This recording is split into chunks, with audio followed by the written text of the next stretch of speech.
सखी सहेली।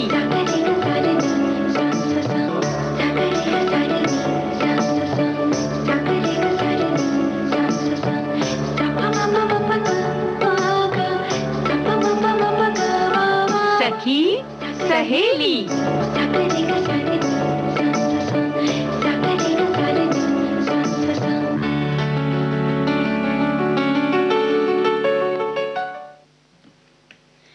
सभी सखियों को चंचल वर्मा और रेणु चतुर्वेदी का नमस्कार और ढेर सारी शुभकामना।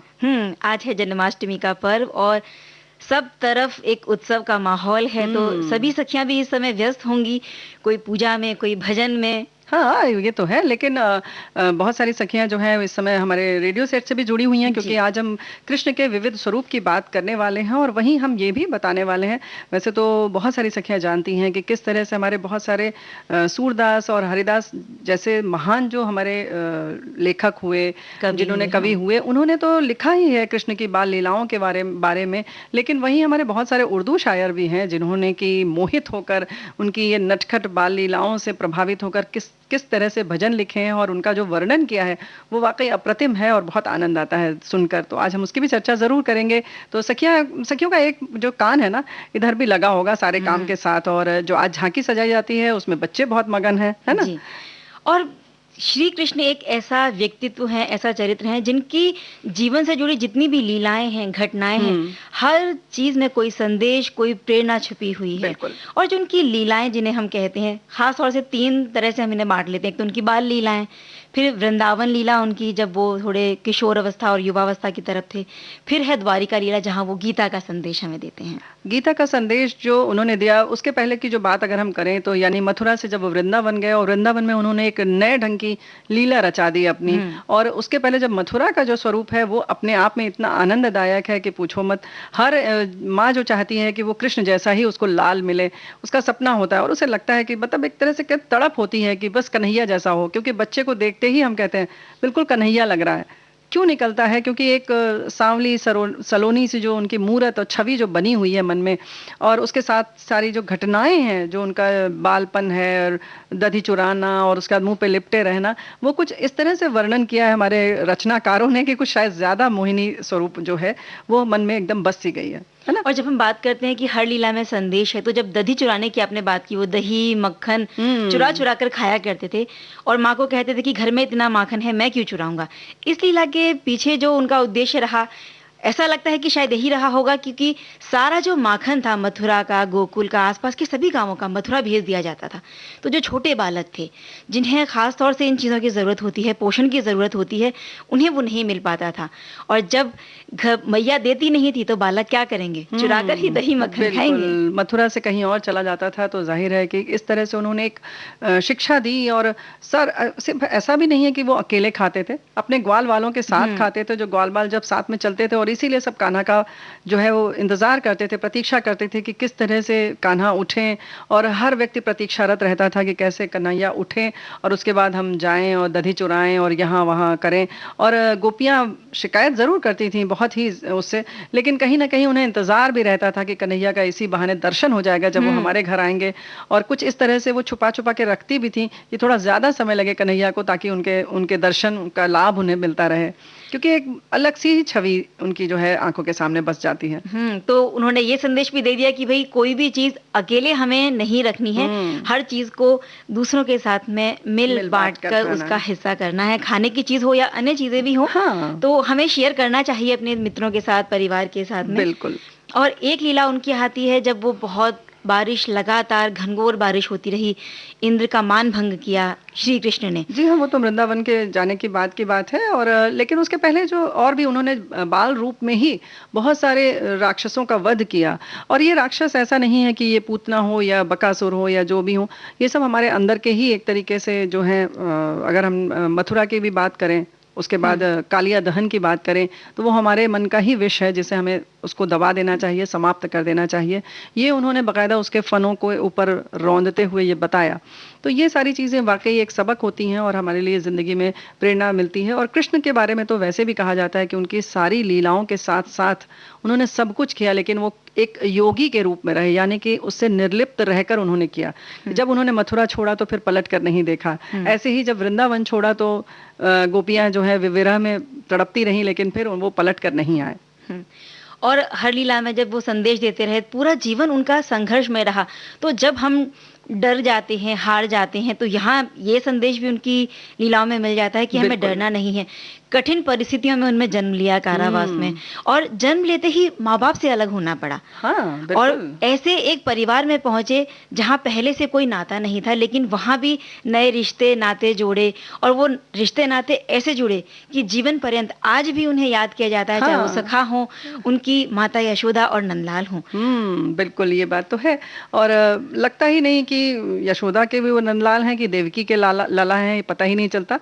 और ये बहुत सारी जगहों पर इसका उदाहरण भी दिया जाता है कि पालने वाली माँ बड़ी होती है या जन्म देने वाली। तो कुछ इस तरीके का जो सबक है, हम कह सकते हैं कि जीवन दर्शन उन्होंने प्रतिपादित किया हमारे सामने एक नए तरीके का, या यूं कह सकते हैं कि जिंदगी का जो हर आयाम है वो उन्होंने सामने रखा कि ये भी हो सकता है, ये भी हो सकता है, ये भी हो सकता है।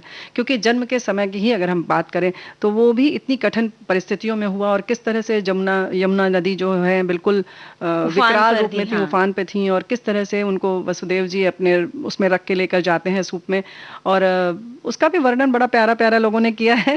यमुना भी जब उफन रही थी तो वो भी सिर्फ कृष्ण के चरण छूने के लिए उफन रही थी। जैसे ही उन्होंने अपना पग नीचे धरा, यमुना जी ने उनके पैरों का जब स्पर्श किया और उसके बाद वो शांत हो गई और आराम से उन्हें रास्ता दे दिया आगे बढ़ने की। तो ये सारी जो चीजें होती हैं चंचल, ऐसा लगता है कि एक प्रतीक के रूप में है। आज हम इन किस्सों को, कहानियों को मानकर अगर हम चलते भी हैं तो भी हमें एक सबक मिलता है, जीवन जीने के एक दर्शन मिलता है और एक मार्ग मिलता है। तो हम इस पर चर्चा करते रहते हैं, लेकिन साथ साथ अगर भजन सुनते रहें तो और आनंद आ जाएगा।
सुकुमार दिए पानी में उतार, तूने पग सुकुमार दिए पानी में उतार।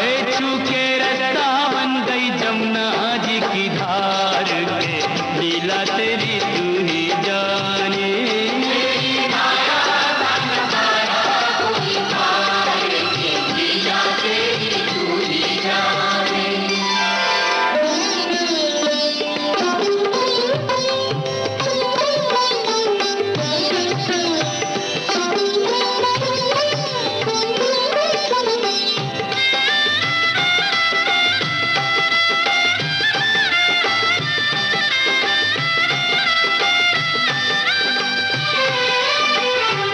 नंद के घर पहुँचे जसुदा को, भाग्य से सोते पाया,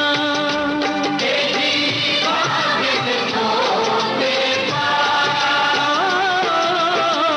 कन्या लेकर शिशु छोड़ा तो, हाय रे दिल भर आया, हाय रे दिल भर आया।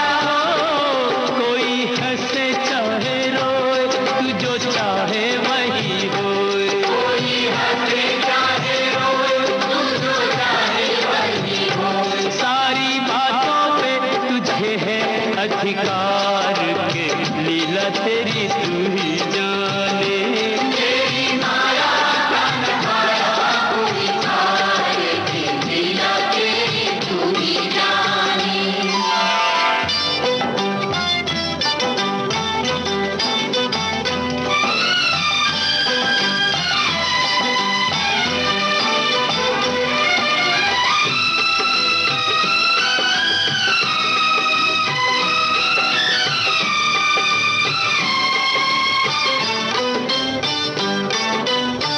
लो आ गई राक्षसी पूतना, माया जाल बिछाने।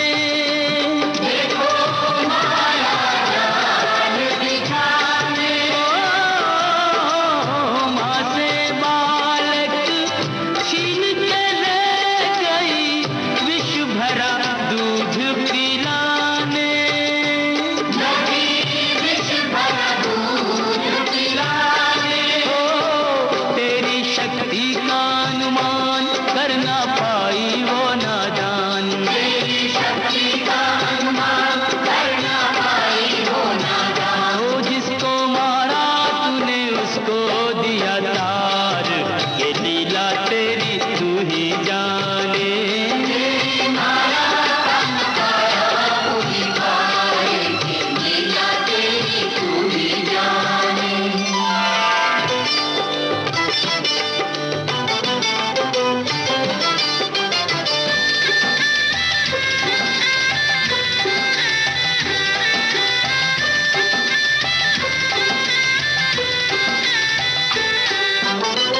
तिरुणाव्रत को लात पड़ी तो, मटकी में जा अटका।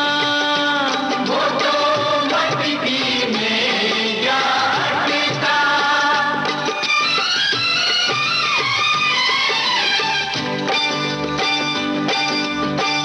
दैत्य को खूब दही से मिला के, चूल्हे में दे पटका। तूने चूल्हे में दे पटका। फिर भी ना माना बदमाश, प्रभु को ले पहुंचा आकाश। फिर भी ना माना बदमाश, प्रभु को ले पहुंचा आकाश। वही उसका किया रे संघार, के लीला तेरी तू ही जाने। तेरी माया का नखाया कोई खाए के, लीला तेरी तू ही जाने। श्याम श्याम श्याम, दर्शन दो प्रभु, दर्शन दो।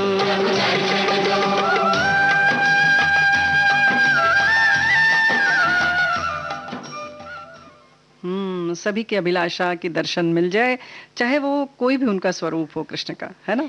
और जब ये गीत चल रहा था तो इस गीत में जिस तरह से सारी लीलाओं का वर्णन है, हम्म। वो सब एकदम चित्रित हो जाता है अपनी आंखों के सामने, ये जैसे बात आंखों के सामने हम सारी वो लीलाएं देख रहे हैं कृष्ण की। ये तो गीतों का चमत्कार तो है ही। वहीं जो हम आज कृष्ण जी की बात कर रहे हैं, कृष्ण ने जो हम पहले तुम कह रही थी चंचल की, उन्होंने किस तरह से इंद्र का भी जो अभिमान भंग किया। जी।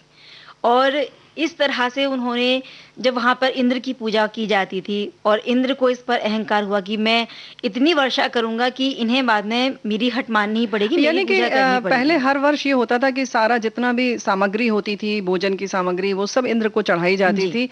और जब इन्होंने, कृष्ण जी ने जब कहा कि नहीं, कृष्ण को नहीं इंद्र को नहीं चढ़ाया जाएगा, और क्योंकि ये सब हमारे लिए है, जो हमारे लोग हैं जिन्होंने इतनी मुश्किल से सब उपजाया है, अन्न है, ये सब कुछ ये हमारे लिए है, तो इसे हम ही इसका ग्रहण करेंगे, हम इसे ग्रहण करेंगे और इसका सेवन हमें ही करना चाहिए, पूरे ग्वाल वालों को या गांव वालों को करना चाहिए, वृंदावन निवासियों को करना चाहिए। इस पर जाहिर है कि इंद्र को परेशानी हो गई, क्योंकि इतना जो सामग्री मिलती थी वो एकदम से रुक गई।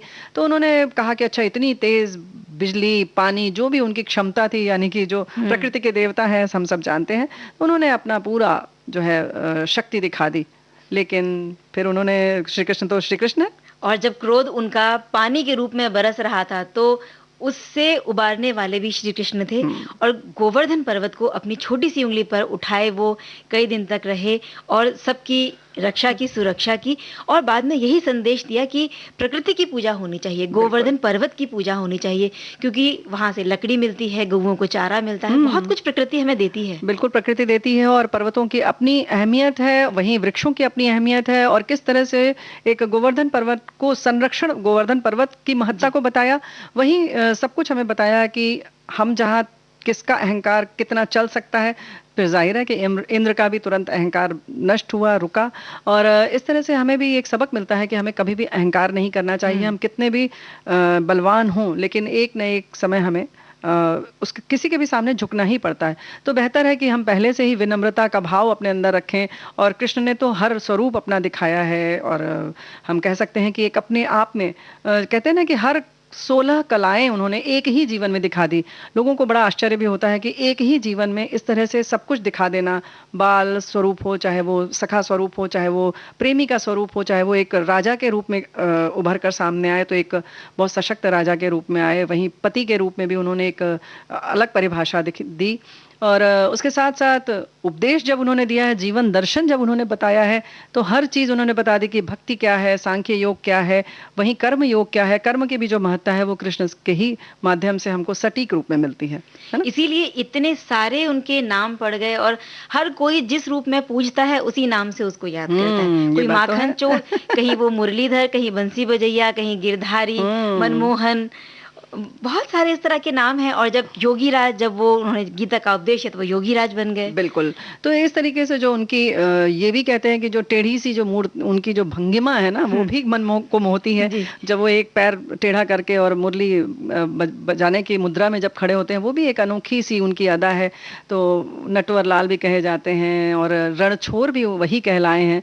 तो ये सारी चीजें उन्होंने एक आदर्श के रूप में दिया है। वहीं उन्होंने ये भी बताया कि हर जीवात्मा के अंदर जो परमात्मा का वास होता है, वो जो है, वो एक, इससे ये सबक मिलता है कि एक आम आदमी भी, साधारण से साधारण आदमी भी अपने अंदर उस जीवात्मा को महसूस कर सकता है, उस परमात्मा को महसूस कर सकता है, और उस दिव्यात्मा को महसूस कर सकता है। ज़रूरत है उसे जागृत करने की, उस अभ्यास से हम उसे जागृत कर सकते हैं। और कृष्ण के बारे में तो वैसे भी कहते हैं कि वो एक चैतन्य स्वरूप है, चैतन्यता साक्षात के प्रतिमान है वो। तो इस तरह से उन्होंने बहुत सारी चीजें बताई कि जीवन का दर्शन तो उन्होंने प्रतिपादित किया ही, लेकिन जो आम आदमी के मन में ये रखा उन्होंने कि हमारे अंदर भी एक कृष्ण है, हमें उसको जागृत करना है। कृष्ण हर स्वरूप में है, जो हम आज चर्चा कर रहे हैं कृष्ण के विभिन्न स्वरूपों की, उन स्वरूपों को हमें जागृत करना है। और जो जागृत करने की जो बात आती है वो ये है कि सृष्टि में क्या हो रहा है, आपके अंदर क्या हो रहा है। सिर्फ सुबह जो हम सो के उठते हैं उसको जागृत नहीं कहते हैं, बल्कि जागृत अवस्था वो होती है जो हमें ये पता चले कि हम क्या हो रहा है सृष्टि के अंदर, और जो भी हम कर रहे हैं वो क्यों कर रहे हैं, उसके लिए प्रतिक्रियाएं क्या हो रही हैं। इन सारी चीज़ों की जब चेतना हमारे अंदर आती है उसे हम जागृत अवस्था कहते हैं। तो कॉन्शियसनेस की जो बात है वो एक कृष्ण के रूप में हम अपने अंदर जागृत कर सकते हैं। तो हम कोशिश करें कि आज जो कृष्ण का जन्म हो रहा है वो हम सब के अंदर का जो कृष्ण है वो भी जन्म हो जाए, उसका वो जागृत हो जाए, तो क्या बात है, प्रकट हो जाए। बिल्कुल, है ना? हमारे अंदर का जो एक बालक है हम उसे भी जीवित रखें, हमारे अंदर जो एक चैतन्य स्वरूप है उसे भी हमें उजागर करना है। जैसे कृष्ण के बहुत सारे रूप हैं, तो हर रूप में हमें अपनी भूमिका को पूरी ईमानदारी से, सच्चाई से निभाना है। और मीरा उनकी बड़ी भक्त रही हैं, तो मीरा का एक हाँ, भजन सुन बिल्कुल। लेते हैं। राधा का जो भक्ति भाव है वो अपने हिसाब से बिल्कुल अलग है। और स्वामी हरिदास की बात करें, सूरदास ने अलग अलग नजरिए से कृष्ण को देखा है। राधा की तो भाई आराधिका ही थी, राधिका, बल्कि कहते हैं कि राधा नाम तो है वो इसलिए पढ़ा है कि वो आराधिका थी, वहीं उसका अपभ्रंश होते होते वो राधिका बन गई। तो वो आराधिका अलग तरह की थी। और मीरा का जो प्रेम है वो बिल्कुल सन्यासी जैसा है, कह सकते हैं निर्गुण स्वरूप तो नहीं कह सकते, हाँ, लेकिन फिर भी जो उनके मन में थी, उन्होंने इस तरीके की दीवानी थी कि जिसका कि कोई दूसरा कह सकते हैं कोई उदाहरण ही नहीं मिलता। पूरा जीवन ही उनके प्रति समर्पित कर दिया। बचपन से उन्हें किसी ने कह दिया कि यही तुम्हारे पति हैं, तब से उन्हें बस एक पति के रूप में वर्ण किया उनका, और उन्हीं की पूजा अर्चना, भक्ति और जोगन बन गई उनके लिए, जोगन बन गई। और मतलब क्या कहना चाहिए, और मतलब वो स्वरूप शायद ही किसी को मिल पाए, यानी कि दुनिया में उन्हें कुछ और दिखता ही नहीं था। एक जुनून जो कहते हैं, वो दीवानी, सच में दीवानी ही थी। तो एक दीवानगी का एक हम भी भजन सुन लेते हैं।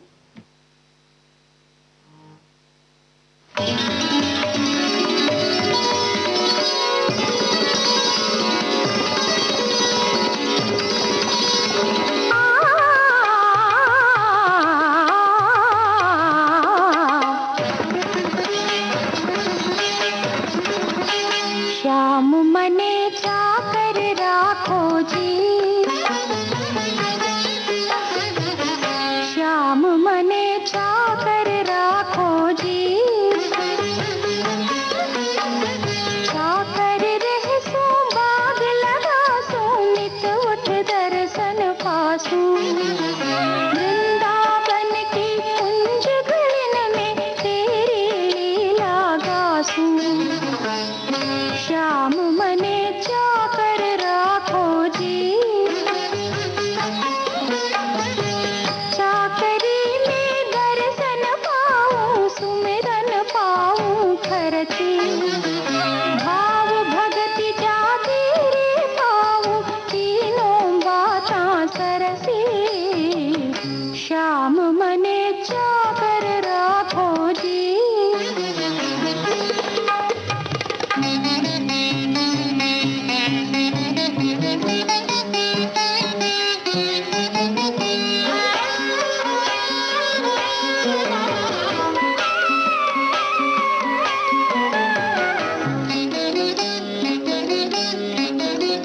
मोर मुकुट पीतांबर सोहे, गल बैजंती माला, वृंदावन में धेनु चरावे, मोहन मुरली वाला,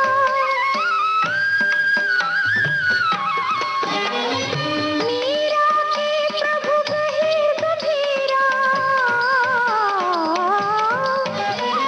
मीरा के प्रभु कहे कबीरा, सदा रहो जी धीरा, आधी रात प्रभु दर्शन देने, आधी रात प्रभु दर्शन देने, प्रेम नदी के तीरा, श्याम मने चाकर राखो जी,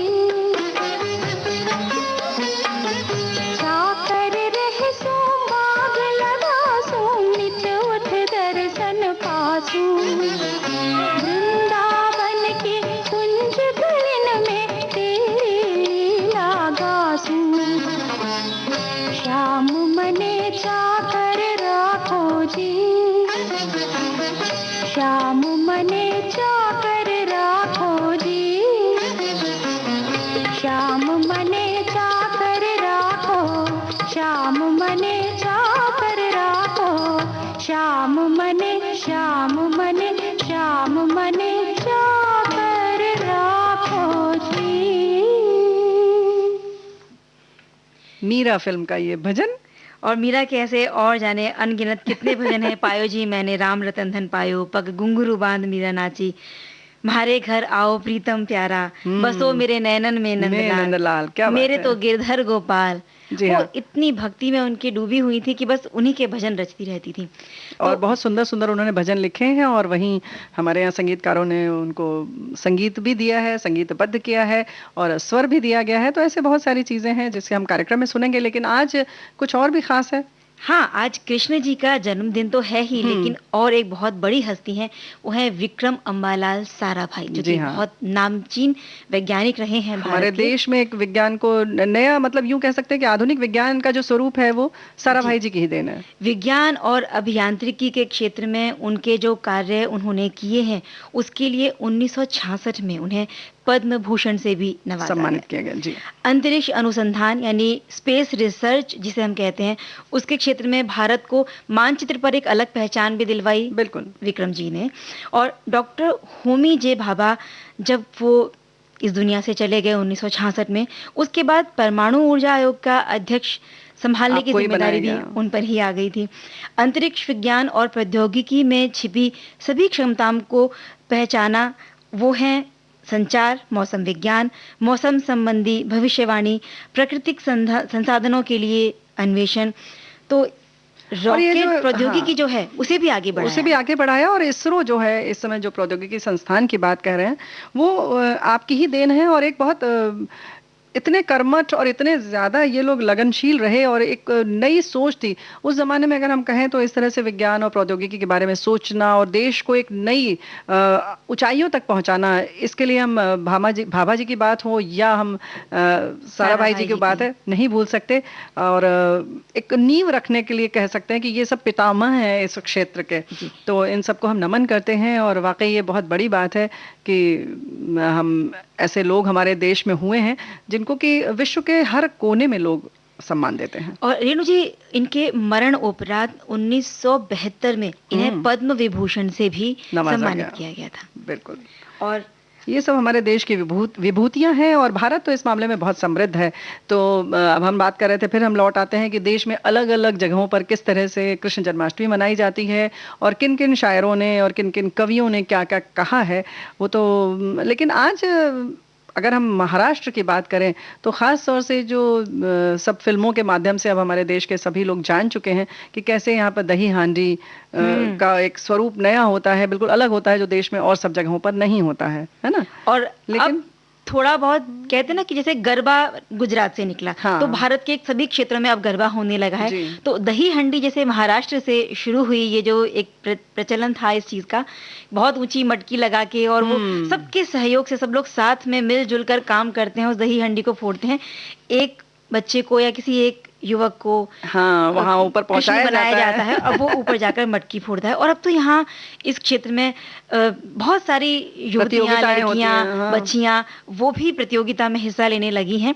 पहले एक समय था जब सिर्फ लड़के दही हंडी में हिस्सा लेते थे। अब हमारे देश की लड़कियों ने भी इसमें आगे कदम बढ़ा दिया। बिल्कुल, ये बात तो है। और मतलब ये भी सही है, क्योंकि अगर जब हर क्षेत्र में, जहां पर हम अगर व्यवसाय की बात करें, रोजगार की बात करें, तो हर क्षेत्र में हमारी बेटियां जो है वो आगे हैं, तो इस क्षेत्र में क्यों पीछे रहें। और एक बात और भी है कि बहुत सारे परिवार में ऐसा भी होता है कि लड़कियां ही हैं, तो जाहिर है कि उनको उसमें हिस्सा लेने की इच्छा भी करती है कि हमारे परिवार का भी कोई प्रतिनिधित्व करे। इस तरह से भी बेटियां हमारी आगे आ रही हैं, ये बहुत अच्छा लगता है। लेकिन हम बात कर रहे थे भजनों की, कि तरह तरह से किस किस रूप में कैसे कैसे श्री कृष्ण का वर्णन हमारे किन किन कवियों ने कैसे कैसे किया है ना। कवियों की हमने बात की तो उसमें बहुत सारे कवि हैं, सूरदास, गोविंद स्वामी, संत शिरोमणि रैदास, बिल्कुल, हित हरिवंश, गदाधर भट्ट, स्वामी हरिदास, श्री भट्ट व्यास जी, चैतन्य महाप्रभु, नरसिंह भगत, और मीराबाई की तो बात हम अभी कर ही चुके हैं। नरसिंह भगत ने भी बहुत भजन लिखे हैं, बड़े प्यारे प्यारे भजन लिखे हैं। वो भी एक तरह से मीरा जैसे ही जीते थे श्री कृष्ण के साथ। दर्शन दो घनश्याम, नाथ मेरी अखियां क्या प्यासी, क्या बात है। वहीं रैदास जी कहते हैं, प्रभु जी तुम चंदन हम पानी। इस तरह से नज़ीर अकबराबादी का हम अभी भजन भी सुनवाएंगे अपनी सखियों को। लेकिन अगर हम बात करें तो सैयद इब्राहिम शायर हुए। वैसे हमारी सखियां जानती हैं, क्योंकि अब उनका जो प्रचलित नाम है वो रस खान है। तो रस खान ने भी बहुत कुछ लिखा है, अपने पूरा उन्होंने वर्णन ही किस तरह से किया है। और उनकी दो पंक्ति बड़ी अच्छी लगती है कि मतलब और भी वो चीज़ें हैं, लेकिन उससे पहले हम बात करेंगे कि किस तरह से और भी जो शायर हैं, काजी अशरफ महमूद, सैयद कासिम अली, अब्दुल रहीम खान खाना, मतलब रहीम दास जी, वहीं लतीफ़ हुसैन हैं, एक सईद सुल्तान हैं जिन्होंने राधा कृष्ण के प्रेम को विस्तार से लिखा था। सूफी अकबर रहे, सूफी कवि हैं अकबर शाह, उन्होंने कृष्ण की तारीफ में और उनका बखान करते हुए बहुत कुछ लिखा है। लेकिन काजी अशरफ महमूद ने कहा है, ठुमुक ठुमुक पग कुमुक कुंज मग, चपल चरण हरि आए, हो चपल चरण हरि आए, मेरे प्राण भुलावन आए, मेरे नयन लुभावन आए, निमिक झिमिक झिम, निमिक झिमिक झिम, नर्तन पद व्रज आए, हो नर्तन पद व्रज आए, मेरे प्राण भुलावन आए, मेरे नयन लुभावन आए। तो इस तरह से बड़ा उनका जो बाल स्वरूप है, पता चलता है कि हाँ, बहुत नन्हे नन्हे पैरों से कन्हैया चले आ रहे हैं। तो इस तरह से वर्णन कुछ किया है हमारे बहुत सारे शायरों ने। वहीं फरहत मियाँ कहते हैं, वृषभानु नंदिनी झूले अली, आनंद कंद ब्रज चंद साथ, सारद गणेश नारद दिनेश, सनकादि ब्रह्मादि सुरेश, हुलसत हुलसत महेश, बम भोला नाथ, कोयल समान सखियन की कूक, फरहत चंद्रावली देत झूंक, श्री नंद नंद गले डाल हाथ, वृषभानु नंदिनी झूले अली। तो सखियों के साथ इस तरह जो वर्णन है कि कैसे वृषभानु नंदिनी राधा झूल रही हैं, तो इस तरह से सावन का पूरा स्वरूप सामने आ जाता है। और कितनी अनूठी बात है, उर्दू शायर हैं, इस तरह से हिंदी के शब्दों को और जो ठेठ जो भाषा है वहाँ की, उन्हें इस्तेमाल करते हुए, उनको प्रयोग में लाते हुए जो सुंदर वर्णन कविताओं में उन्होंने किया है कृष्ण का, कृष्ण की छवि से कोई अछूता नहीं रह ही नहीं सकता। क्योंकि वहीं देखिए लतीफ़ हुसैन जी कहते हैं, करे अब कौन बहाना, गवन हमरा नगीचाना, सब सखियन मेरी चूनर मैली, दूजे पिया घर जाना। ये भी कृष्ण के ही बात पे चलती हैं। वहीं कहते हैं, फाग की जो बात आती है, खास तौर से काजिम जी कहते हैं, फाग खेलन कैसे जाऊं सखीरी, हरि हाथन पिचकारी रहती है, सबकी चुनरिया कुसुम रंग बोरी, मोरी चुनरिया गुलनारी रहती है। तो वही कृष्ण के साथ जो है ना, कहते हैं कि मथुरा और वृंदावन की तो होली भी अपने आप में बड़ी प्रचलित है, क्योंकि सब कृष्ण को ही देखते हैं, एक दूसरे में स्वरूप जब देखते हैं कि हम कृष्ण के साथ ही होली खेल रहे हैं। और रसखान जी की बात कहें तो रसखान जी तो इतने कृष्ण भक्ति में दीवाने हो गए कि बाद में वो वृंदावन में ही बस गए। हाँ, ये बात तो है। लेकिन अगर हम नज़ीर अकबराबादी की बात कर रहे हैं और बहुत सारे शायरों की बात कर रहे हैं, तो नज़ीर अकबराबादी का लिखा ये गीत हम सुनते हैं। स्वर है रश्मि चौधरी का।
बजैया का बालपन।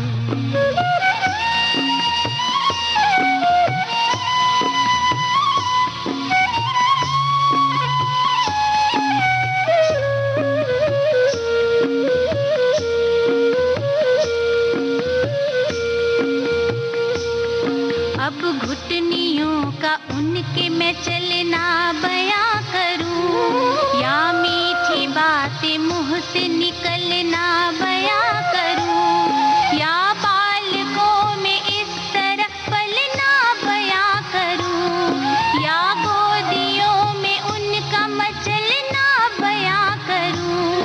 ऐसा था बांसुरी के बजैया का बालपन।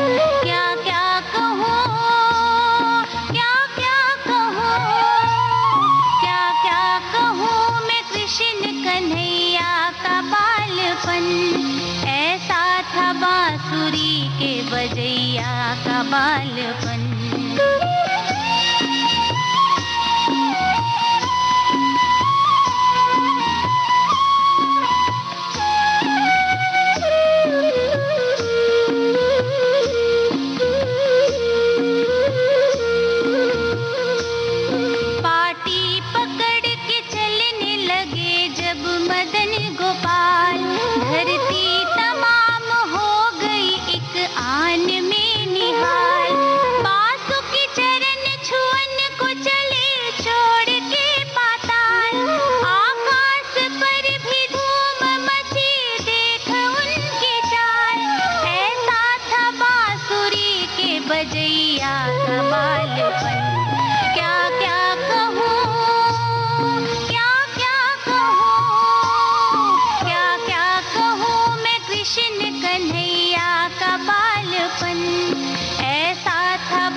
बजैया का बालपन।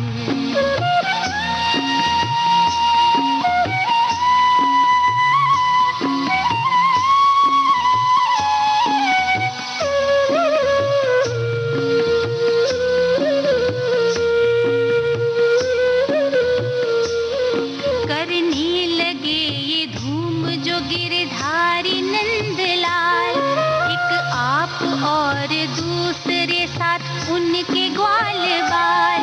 माखन दही चुराने लगे सबके देखभाल, दी अपनी दूध चोरी की घर घर में धूम डाल। ऐसा था बांसुरी के बजैया का बालपन। क्या क्या कहूँ, क्या क्या कहूँ, क्या क्या कहूँ मैं कृष्ण कन्हैया का बालपन। ऐसा था बांसुरी के बजैया का बालपन।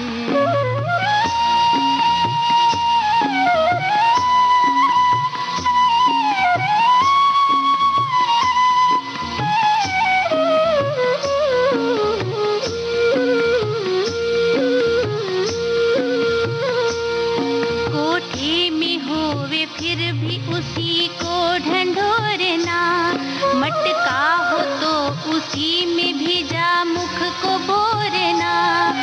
ऊंचा हो तो भी कंधे पे चढ़ के न छोड़ना, पहुंचा न हाथ तो उसे मुरली से फोड़ना। ऐसा था बांसुरी के बजैया का बालपन। क्या क्या कहूँ, क्या क्या कहूँ, क्या क्या कहूँ मैं कृष्ण कन्हैया का बालपन। ऐसा था बांसुरी के बजैया का बालपन।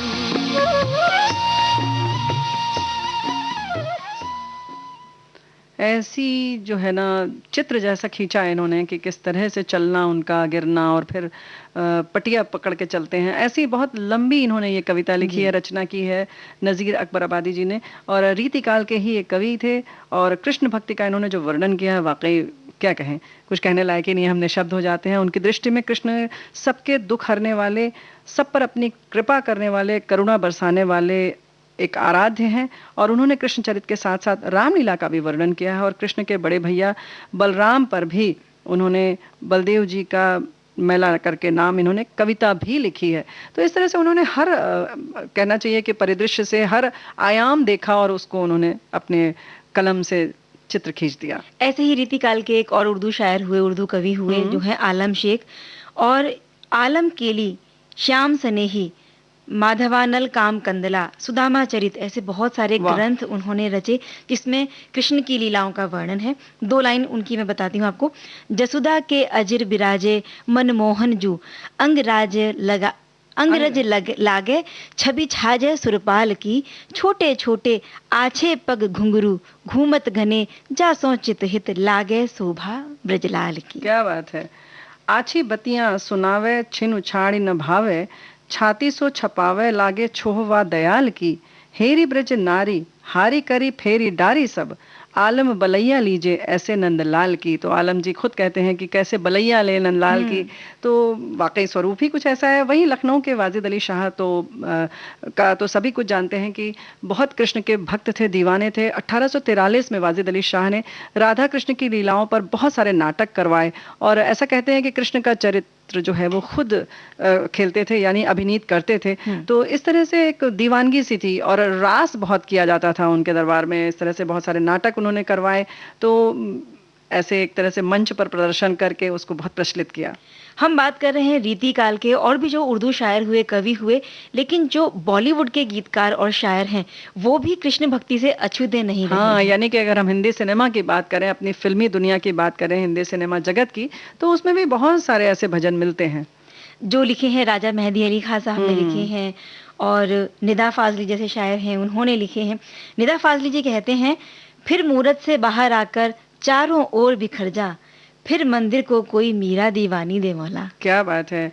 और क्यों, मुगले आजम अगर हम फिल्म की बात करें तो उसमें जो मोहे पनघट पे जो नंदलाल है, छेड़ गए हो रे, ये कौन भूल सकता है।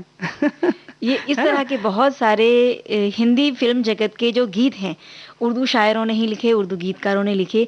शकील बदायूनी जी की हम बात कर रहे थे तो बैजू बावरा फिल्म का एक गीत है जहां कृष्ण भक्त हरिदास जी के लिए उन्होंने एक भजन लिखा है। भजन लिखा है, वो वाकई यूं कह सकते हैं कि बहुत रोमांचित करने वाला भजन है। तो सुन लेते हैं वही भजन। जरूर। हरि ओम, हरि ओम, हरि ओम, हरि ओम।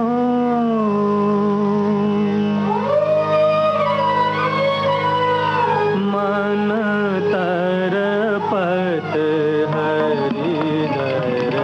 दर्शन को आज, मन तरपत हरि दर्शन को आज, मोरे तुम बिन बिगड़े सगरे काज हो, बिनती करत हूँ रखियो लाज, मन तरपत हरि दर्शन को आज, तुम्हारे द्वार का मैं हूँ जोगी,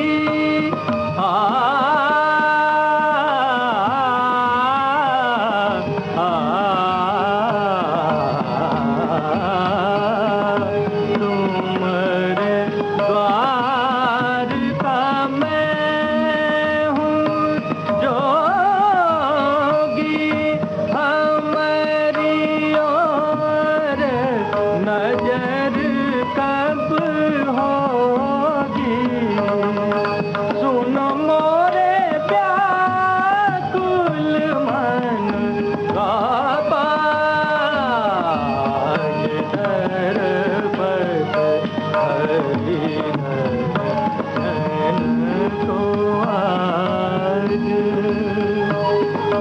बिन गुरु ज्ञान कहाँ से पाऊं,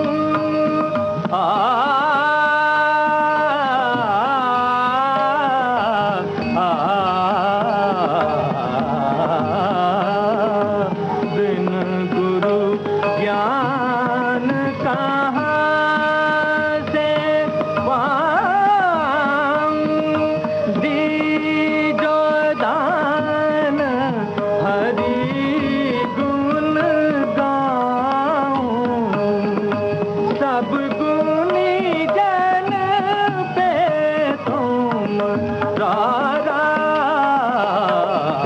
तरपत हरि दर्शन को आज।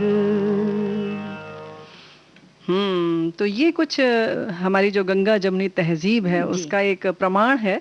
और शायरों ने लिखा, वहीं किसी हमारे यूं कह सकते हैं कि रफ़ी साहब ने उसको स्वर दिया अपना, और कितना उसमें रंग भर और दिया, नौशाद जी ने इसको संगीतबद्ध किया था। संगीतबद्ध किया।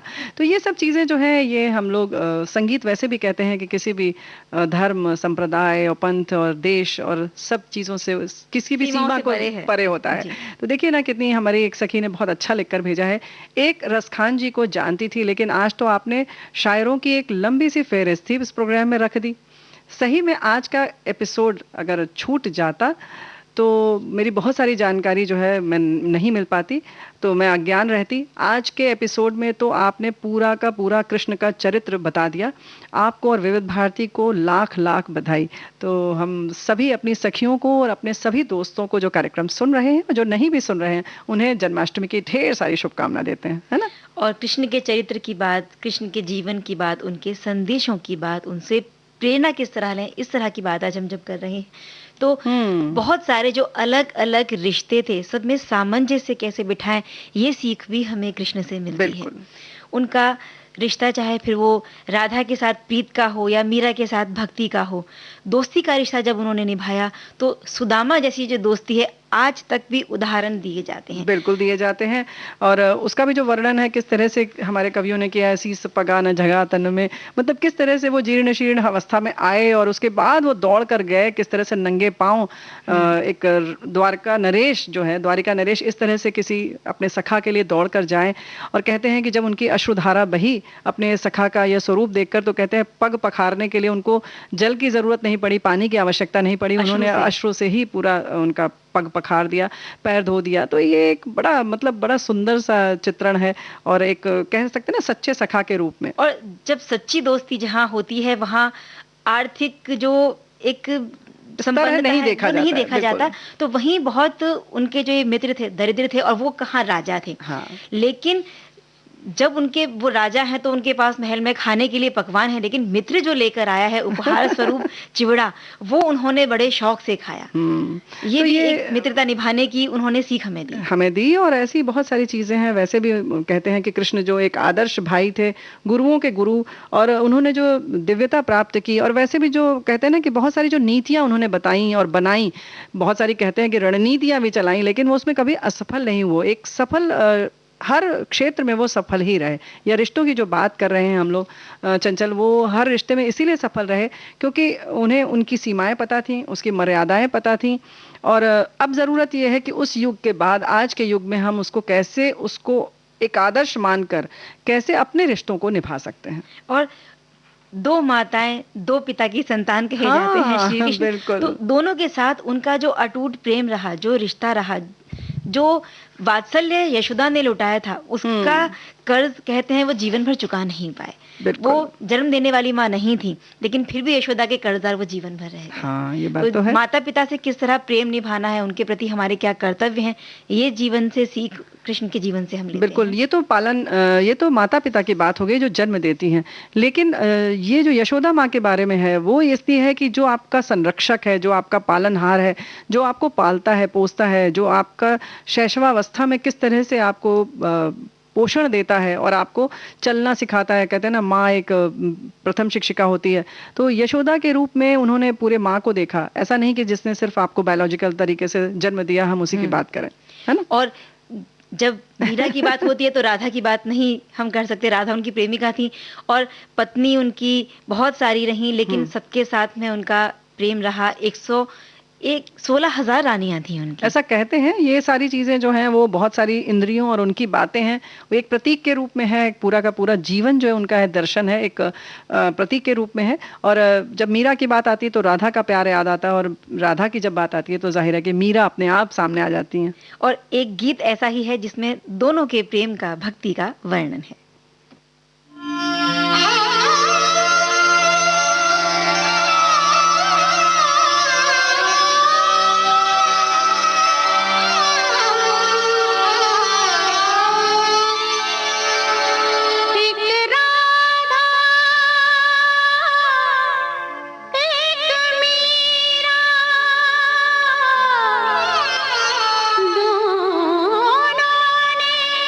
शाम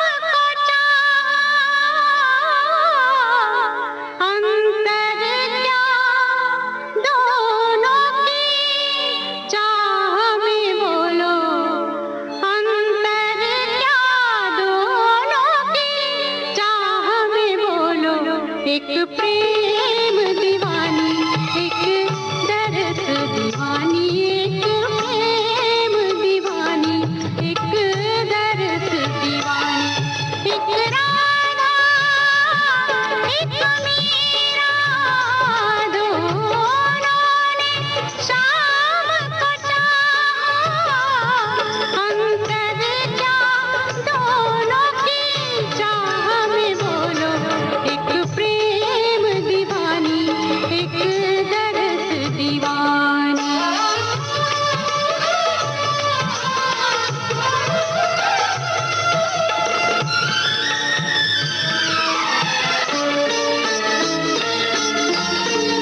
राधा ने मधुबन में ढूंढा, मीरा ने मन में पाया,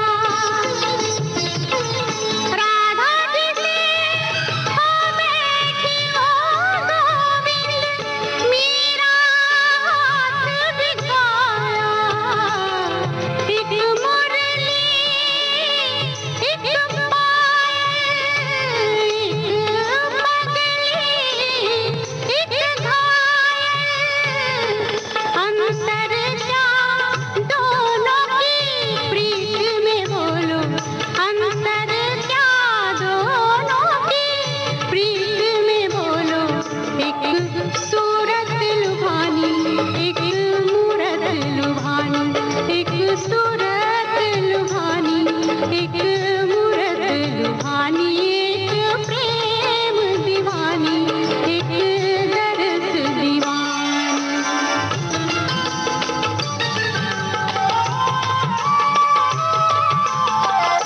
मीरा के प्रभु गिरिधर नागर, राधा के मनमोहन,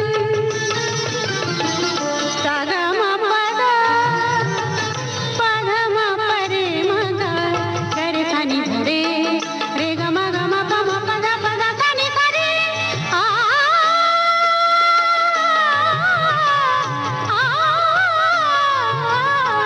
मीरा के प्रभु गिरिधर नागर, राधा के मनमोहन,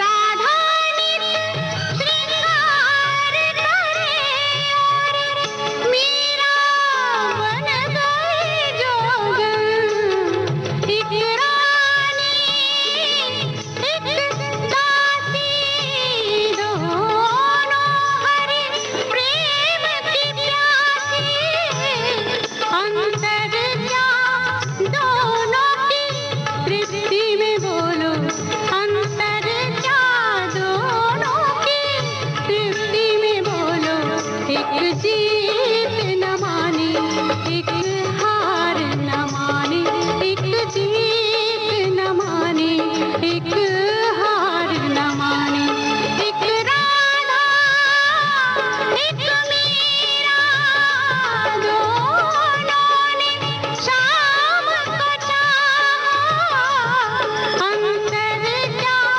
दोनों की चाह में बोलो, अंतर क्या दोनों की चाह में बोलो, एक प्रेम दीवानी, एक दर्द दीवानी, एक प्रेम दीवानी, एक दर्द दीवानी, एक प्रेम दीवानी,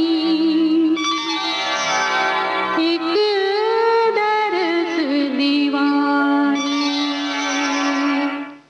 भाई जितना भी वर्णन किया जाए कम है, लेकिन फिर भी चंचल हमें लगता है कि रसखान जी की ये जो 4 पंक्ति जो बचपन से सुनते आ रहे हैं उसे जरूर हम इस कार्यक्रम में शामिल कर लें। हमारी सखियां हमें लगता है जरूर पसंद करेंगी। मानुष हो तो वही रस खाने, मानुष हो तो वही रस खान, बसो ब्रज गोकुल गांव के ग्वारन। वो कह रहे हैं कि अगले जन्म में अगर मुझे जन्म लेना पड़े तो मुझे ब्रज गोकुल गांव के ग्वालन के बीच में ही जन्म मिले। जो पशु हो तो कहा बसु मेरो, जो पशु हों तो कहा बसु मेरो, चरो नित नंद की धेनु मझारन। यानी अगर मेरा पशु का जन्म हो तो मैं नंद की धेनु के बीच में, यानी गांव जो गायें हैं उनके बीच में, गौएं जो हैं उनके बीच में मैं घूमूं। पाहन हो तो वही गिरी को, पाहन, यानी कि पर्वत हो तो वही गिरि को जो धर्यो कर छत्र पुरंदर धारण, जो हम कर रहे थे वर्णन कि उन्होंने किस तरह से गिरिराज गोवर्धन पर्वत को पर्वत धारण उठाया। किया। तो गोवर्धन पर्वत की वो कामना करते हैं कि पाहन हो तो वही गिरि को जो धर्यो कर छत्र पुरंदर धारण, जो खग हो तो बसेरो करो मिली, जो खग यानी पक्षी हो तो हम पंछी हो तो बसेरो करो मिली, कालिंदी कूल कदम्ब की डारन, तो यानी कि यमुना नदी के किनारे जो कदम्ब की जो पेड़ है उसकी जो डारन पर हम बसेरा करें। तो इस तरह से रसखान जी ने वर्णन किया है और क्या कल्पना उन्होंने की है। वो हर रूप में कृष्ण के आसपास ही रहना चाहते हैं, हाँ। उनके पास ही बसना चाहते हैं। वहीं रसखान जी की कुछ और पंक्तियां हैं। हम्म। शेष गणेश महेश दिनेश सुरेश हो जाहि निरंतर गावें, जाहि अनादि अनंत अखंड अछेद अभेद सुभेद बतावें। नारद से सुख ब्यास रहें, पचिहारे तऊ पुनि पार न पावें, ताही अहीर की छो हरिया छछिया भर छाछ पे नाच नचावें। यानी कि कृष्ण को किस तरह से गोपियां जो है छोटे से बर्तन में, छाछ जो कहते हैं बहुत छोटा सा बर्तन होता है, उस पे छछिया बोलते हैं उसको, उस पर छाछ रख के नचाती है कि ये हम तब देंगे जब तुम कृष्ण नाच कर दिखाओगे। और वो कृष्ण जो तीनों लोक के देवता हैं, स्वामी हैं, वो उस पर नाचते हैं गोपियों के कहने पर। तो कितना सुंदर वर्णन है कि यही कृष्ण जो त्रिपुरारी हैं, तीनों लोक के जो कहना चाहिए राजा हैं, वो एक गोपियों के कहने पर नाचते हैं। और वहीं यशोदा को जब वो मुझे लगता है कि जो अखंड दिखा देते हैं ब्रह्मांड अपने मुंह में, जब माटी के लिए बहुत परेशान होती हैं, नहीं मुंह खोल कर दिखाओ, मना करते हैं कि मत देखो, लेकिन वो दिखा देते हैं कि किस तरह से पूरा ब्रह्मांड हमारे अंदर है। तो ये सब हम सब के लिए एक शिक्षा है, एक जीवन दर्शन है। कृष्ण अपने आप में एक जीवन दर्शन है, हमें उस हिसाब से उसको देखना चाहिए और जागृत होना चाहिए। एक घंटा बहुत कम है श्री कृष्ण की लीलाओं पर, उनके जीवन चरित्र पर, उनके व्यक्तित्व और कृतित्व पर बात करने के लिए। और देखते ही देखते समय पूरा हो गया, घड़ी हमें इशारा कर रही है कि अब इजाजत का समय आ गया। तो ठीक है, बहुत सारी जो बातें हैं समेट लेते हैं और सखियों से अब इजाजत लेने का समय आ गया है। तो एक बार फिर से श्री कृष्ण जन्माष्टमी की ढेर सारी शुभकामनाएं देते हैं अपनी सखियों को, और वहीं आपसे अनुमति चाहते हैं तो स्वीकार कीजिए रेणु चतुर्वेदी और चंचल वर्मा का नमस्कार।